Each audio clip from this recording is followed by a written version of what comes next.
Discuss किया और ये बड़ी इंपॉर्टेंट सूचना हमें मिली कि देखिए 5वीं अनुसूची 1931 से लेकर 72 तक पहाड़ में लगी थी और किसी को पता ही नहीं चला। 1972 में फॉरेस्ट एक्ट लाया गया और पहाड़ के साथ ट्राइबल का दर्जा छीन लिया गया, ये भी किसी को पता नहीं चला।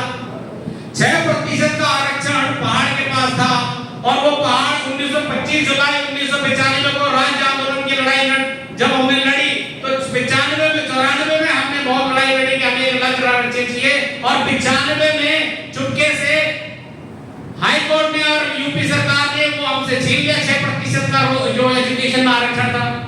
2% का आरक्षण जो प्रांत के लोगों को रोजगार में मिलता था, सरकारी रोजगार, वो हमसे छीन लिया।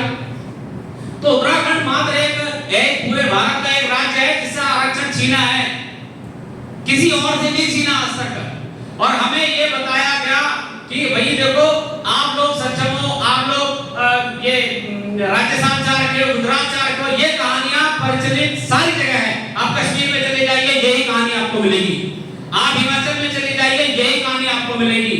और जब हम ये कहते हैं कि जब मेरा नाम अनूप बिष्ट है, जब मैंने अपने डॉक्यूमेंट खंगाले और पता लगा मेरे पिताजी का नाम डॉक्यूमेंट में बलवंत सिंह है, मेरे दादा का नाम लाडला सिंह है और मेरा नाम अनूप बिष्ट कैसे हो सकता, मैं बिष्ट कैसे पढ़ा?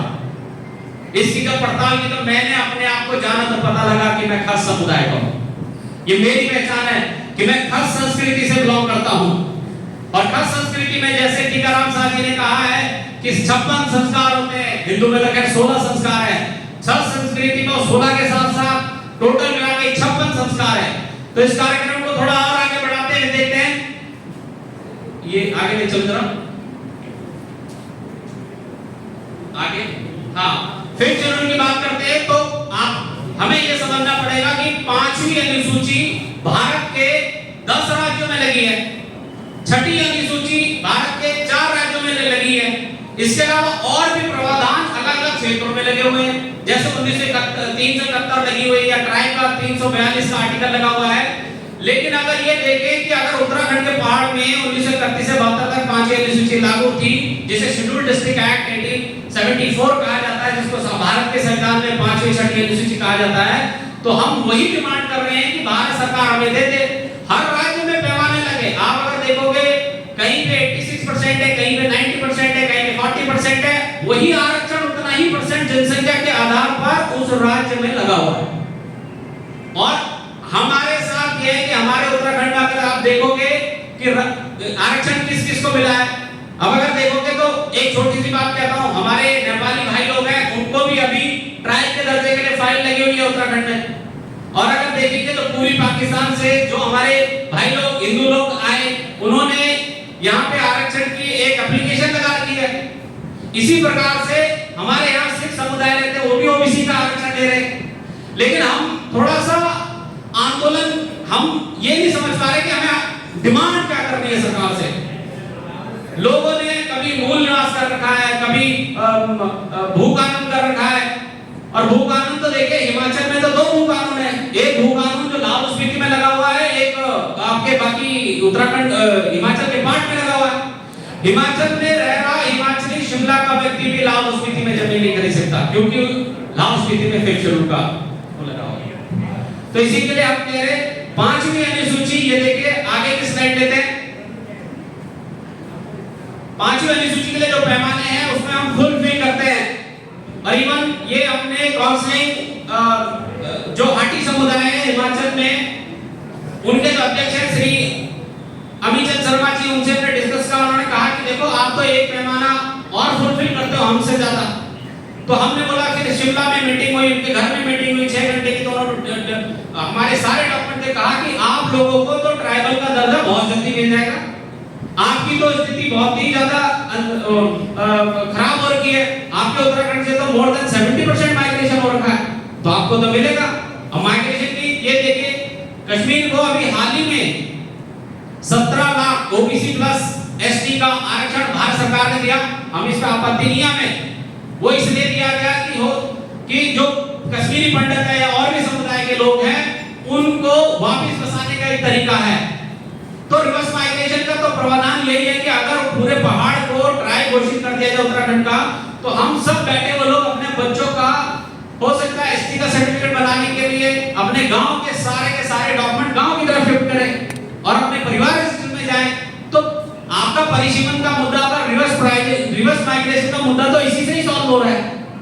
आप ये देखिए ना कि अगर पूरा क्षेत्र पहाड़ के अंदर आ रहा है, तो जैसे हमारे नीति माणे के भाई लोग आज के डेट में सरकारी महकमे में है, हमारे जौन साहब भाई के लोग सरकारी महकमे में 4% आरक्षण एसटी का होने के बाद अगर उत्तराखंड की जनसंख्या 30% और ऐड कर दिया जाए तो 34% को ट्राइबल होगा। तो आप ये सोचिए कि जो लोग बिल्कुल आइसोलेटेड मोड में रहते हैं, पहाड़ों में रहते हैं, आप जाइए, आप तो मुझे लगता है कि बहुत सारे लोग शहर घूम के आ जाते हैं, लेकिन गांव में जाके देखिए एक स्वेटर उत्तराखंड का जो गांव का व्यक्ति वो 3-3 साल पहनता है, एक पजामा सुलार वो 2-2 साल पहनता है।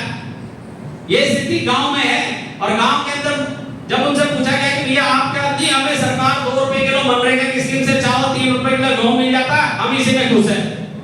लेकिन यहाँ पे बात आती है कि उत्तराखंडियों का स्वाभिमान कैसे मारा जा रहा है और कितने सालों से उत्तराखंडियों का स्वाभिमान मारा जा रहा है। ये वो उत्तराखंड है जिसमें सिर्फ आंदोलन से ही अपना हक लेना जाना है। उत्तराखंड अगर पूरे भारत में एकमात्र राज्य उत्तराखंड है जो हर चीज के लिए आंदोलन के लिए खड़ा होता है, हर चीज के लिए आंदोलन के लिए खड़ा करता है। ठीक है, भारत सरकार भी जब भी भारत सरकार को लगता है कि ठीक है उत्तराखंड के लोगों का स्वाभिमान हो सकता है, किस प्रकार का है, लेकिन इस बात को देखा जाए यूजीसी पहले कहां लागू करते हैं? उत्तराखंड में। कोई भी कानून लोकायुक्त करना उत्तराखंड में, कोई भी पोस्टमार्टम की टेस्टिंग करनी हो उत्तराखंड में। तो मेरा कहने का मतलब है कि हमें जागरूक कब होना पड़ेगा। हमें वो कानून नहीं चाहिए, हमें क्यों दे रहे हो? हमें जो चाहिए वो तो दो पहले। हमें फिक्स शेड्यूल चाहिए, हमें ट्राइब स्टेटस चाहिए, हमें घर वापसी करनी है, हमें अपने देवताओं को पूजना है, हमें वहां पे अपनी संस्कृति को जागृत करना है। ये कौन करेगा? इसी के लिए फिक्स शेड्यूल बहुत जरूरी है। ये समझ लीजिए, कल अगर कोई भाई अपनी बहन के रक्षा बंधवाना चाहता है, राखी बंधवाना चाहता है, ये समझ ले कि वो सबसे पहले अपनी बहन को ये कहे कि पहाड़ बोली अगर पूरे पहाड़ में मैं ट्राइबल लगा के एसटी लॉ ला के तेरी रक्षा करवाऊंगा। ये होना चाहिए आज के कल के उसमें कि अपने भाइयों को करें। दूसरी बात, आगे स्लाइड ले लेते हैं।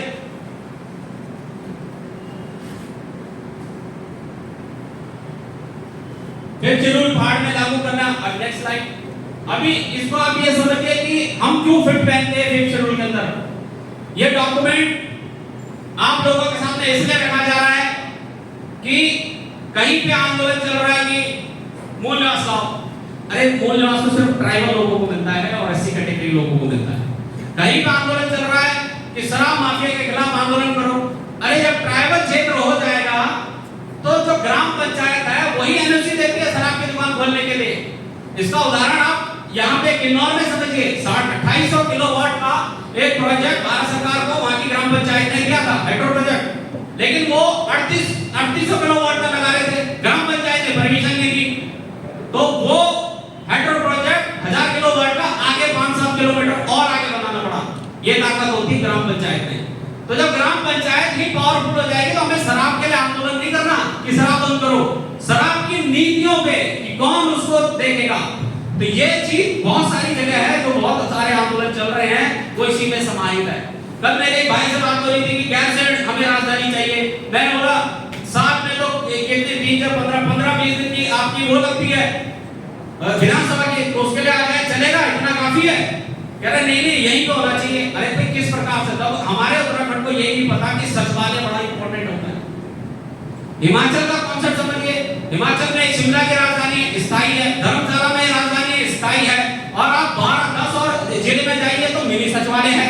मिनी सचिवालय में बैठ के एमएलए अपना काम करता है। आज की डेट में इतना हाईटेक टेक्नोलॉजी हो गया कि आज रिमोट कनेक्टिविटी के लिए आज आने वाले टाइम में तो इंटेलिजेंस आर्टिफिशियल आ रहा हो सकता है कि पूरा मनुष्य का मनुष्य वहां तक पारदर्शी खड़ा हो जाए डिजिटल फॉर्म में।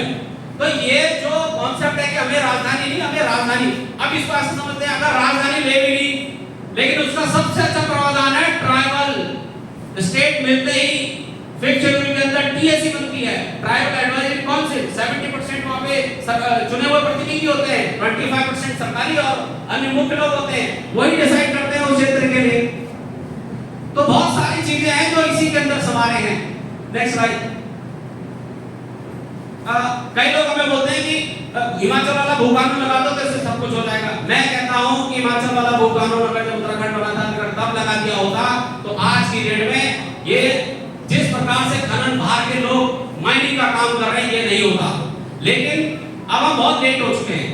अगर हमने अपनी जमीन अगर बेच भी दी है तो वो वापस सिर्फ 5th शेड्यूल से आ सकती है। अगर गलती से हमने ये वाला भू कानून लगा दिया तो हम ही अपने पांव पे कुल्हाड़ी मार के सर्टिफाइड कर रहे हैं कि ये लोग भी कृषक हैं, क्योंकि भू कानून का पहला नियम तो यही है कि कृषक की जमीन खरीद सकता है। तो अगर जिस पॉपुलेशन ने कृषक की जमीन खरीद ली है तो वो भी तो कृषक हुआ, तो वो आपके जो वहां के लोकल लोग हैं उनकी भी जमीनें खरीदने का प्रावधान है। लेकिन 5th शेड्यूल के अंदर एक बहुत अच्छी चीज है, अगर उस इलाके में 5th शेड्यूल लागू हो जाता है और अगर वहां पे किसी बाहर के कंपनी ने जमीन खरीद भी ली है तो एंड तक अगर वो कभी जमीन बेचेगा तो सिर्फ ट्राइबल को ही बेच के जाएगा, बाहर के लोगों को नहीं बेचेगा। ये प्रावधान 5th शेड्यूल के अंदर है।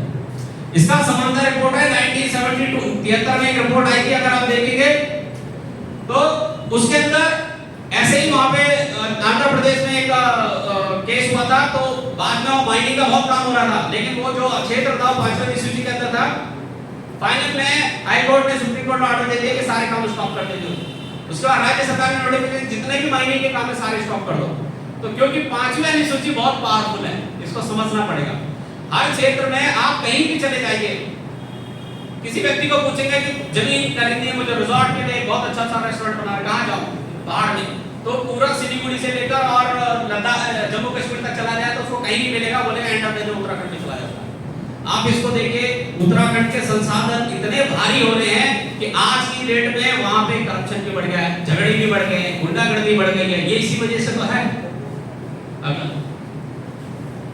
बाकी इस 5वीं अनुसूची लागू होते ही सबसे पहले भू कानून लग जाएगा 100% वाला, फिर उसके बाद मूल न्यास 1950 स्वतः मिल जाएगा। उसके बाद आपका रोजगार में जंगल से रोजगार, आपको नदियों से रोजगार, जैसे जौनसार को मिलता है ना नदियों से रेत निकालने का कॉन्ट्रैक्ट, ऐसे ही हमारी नदियां जो 5 नदियों से रेत निकालने का, बजरी निकालने का छोटा मोटा कॉन्ट्रैक्ट है उत्तराखंड को मिलेगा, पहाड़ी लोगों को मिलेगा, मतलब ट्राइबल लोगों को मिलेगा। अगली स्लाइड। बाकी एक बड़ी जद्दोजहद फाइट है। अगली स्लाइड।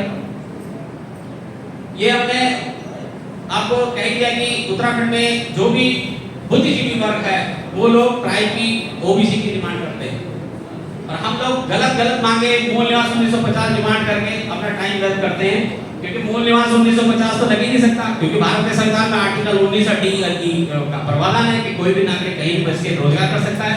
हमारे खुद बहुत सारे उत्तराखंडी हिमाचल में जाके सरकारी महकमे में 7000 की आबादी में काम कर रहे हैं, लेकिन वो उसी क्षेत्र में कर रहे हैं जहां ट्राइब नहीं लगा हुआ है। इस चीज को भी समझना होगा। लेकिन लाहौल स्पीति में कोई उत्तराखंडी शिफ्ट नहीं हुआ, क्योंकि वहां पे 5th शेड्यूल लगा हुआ है। हम पूरे भारत से गुजारिश कर रहे हैं कि हमारी संस्कृति को बचाने के लिए, हमारे हिमालय को बचाने के लिए, हमारे उत्तराखंड को बचाने के लिए उनका सपोर्ट बहुत जरूरी है। वहां संस्कृति बसती है, वहां देवता बसते हैं। तो ये एक कश्मीर के जो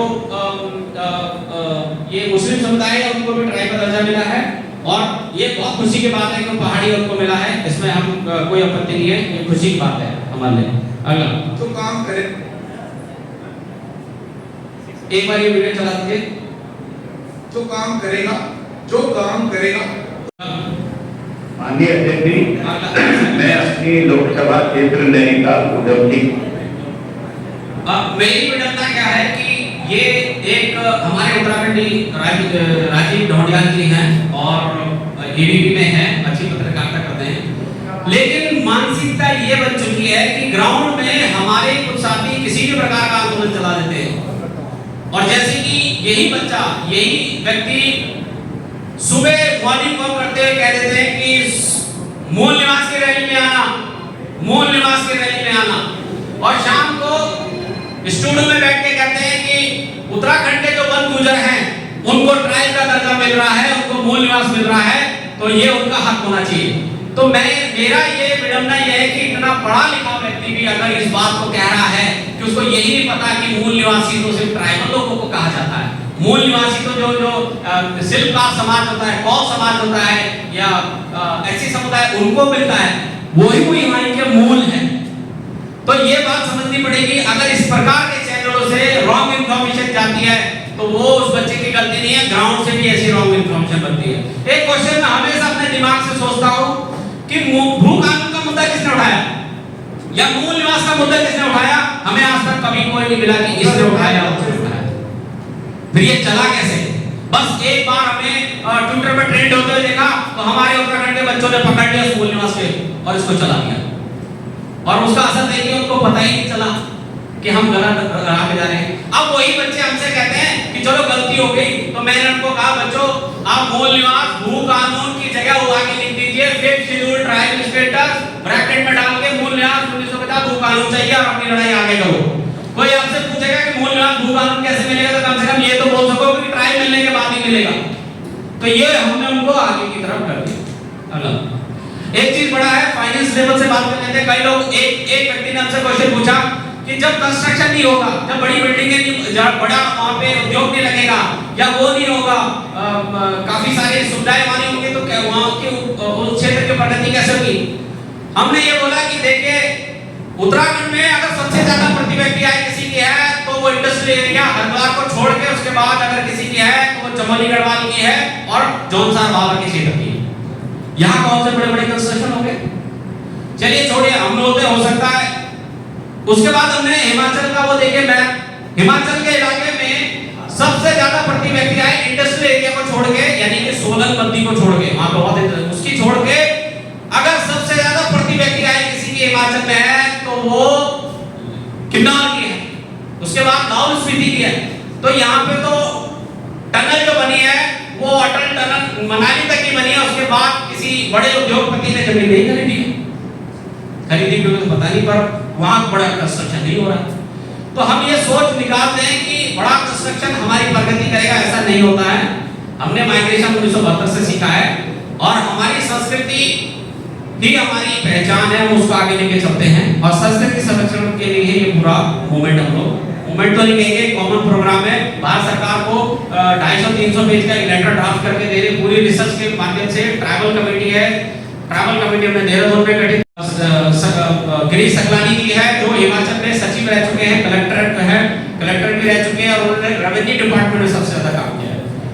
हमारी रिसर्च टीम के पार्ट जो हमें मार्गदर्शक देते हैं, चाहे हमारे आदरणीय यशवंत जी कटोच जी हो, अजय सर हो नैनीताल से, श्याम सिंह रावत सर हो या सुरेश सर हो, ऐसे ही बहुत सारे, डॉक्टर अर्चना मैम हो, इस प्रकार से हमारे पास 40 से 45 लोगों की मार्गदर्शक या रिसर्च टीम के पार्ट है। हमें यही गाइड करते हैं कि इसके ऊपर रिसर्च करो, इसके ऊपर रिसर्च करो, हमारी टीम रिसर्च करना चाहती है। ठीक है, नेक्स्ट ये एक फोटो आपके सामने रख रहे हैं, ये ट्राइबल कमेटी के लोग हैं और जिसमें सकलानी जी भी है और लास्ट में शंकर सिंह भाटिया जी हैं जो लेखक हैं, उसके बाद सकलानी जी है, सुरेश उनियाल सर है बैठे हुए हमारे आदरणीय उनियाल सर, और इसमें राम प्रसाद सर भी हैं हमारे जो लास्ट में बैठे हुए भी। तो एक डेलीगेशन तैयार किया जा रहा है जो भारत सरकार से बात करेगा पेपरों के माध्यम से, जो हमें ट्राइब हम ट्राइब हैं और हम ट्राइब कैसे भारत सरकार के पैमाने के साथ होता है, पूरी रिसर्च कंप्लीट हो चुकी है। बस एक रिसर्च बाकी है कि भूमि बंदोबस्त हमें चाहिए अपना 1928 का भूमि बंदोबस्त हम ढूंढ रहे हैं। हमें यकीन है कि जिस दिन हमें अपना 1928 का भूमि बंदोबस्त हमें मिल जाएगा हमारी रिसर्च के माध्यम से, हमें पता है वो लखनऊ में या फिर दिल्ली के आर्काइव में रखा हुआ है। हम भारत सरकार के सामने सारे तथ्य रख देंगे। 8 साल का हमारा टारगेट है पूरे पहाड़ को ट्राइब घोषित करना। 8 साल में पूरा पहाड़ ट्राइब घोषित हो जाएगा अगर इसी तरह से काम और आप लोगों का सपोर्ट करता रहा। देहरादून की मीटिंग है, बहुत सक्सेस मीटिंग हुई थी, बहुत बुद्धिजीवी, इवन वहाँ पे जयसिंह रावत जी बड़े विशेष वरिष्ठ पत्रकार ने कहा था कि मैंने पहली बार ऐसा देखा कि बड़े क्लिकी लोग हैं। और मैं आज भी यही कहता हूँ कि हमने फोकस ये नहीं किया कि जनता को यहाँ पे लाना। हमें तो कई मित्र ये कह रहे थे कि बस लानी है, बस लेके आ गए, हम लोगों ने नहीं ली थी, अभी बस की जरूरत नहीं है। आप लोग सर्वमान्य बुद्धिमान व्यक्ति हैं जो समाज को मार्गदर्शन देते हैं, आप वो लोग हैं। आप लोगों को इसलिए बात पहुंचाना हमारा इंपॉर्टेंट है कि आप ही लोग आगे समाज को बात दें। भैया उत्तराखंड जो एकदम एक अलग ही सीमा में जा रहा है, जिसका बर्बरता की हालत में जा रहा है। ये हमारा भारत का एक क्षेत्र है, इसको बचाना हमारा कर्तव्य है। हमारे यहाँ के जो मूल निवासी है, इनका अस्तित्व रहेगा, ये तभी उत्तराखंड की संस्कृति जिंदा रहेगी। अदरवाइज ये उत्तराखंड अगर खत्म हुआ तो हिमालय खत्म हो जाएगा। ये चीन से लगता हुआ क्षेत्र है जी। अगर कोई रक्षा करता है तो आपको पता है कारगिल के युद्ध के टाइम पे सबसे पहले सूचना ये साथी निवासी नहीं दी थी।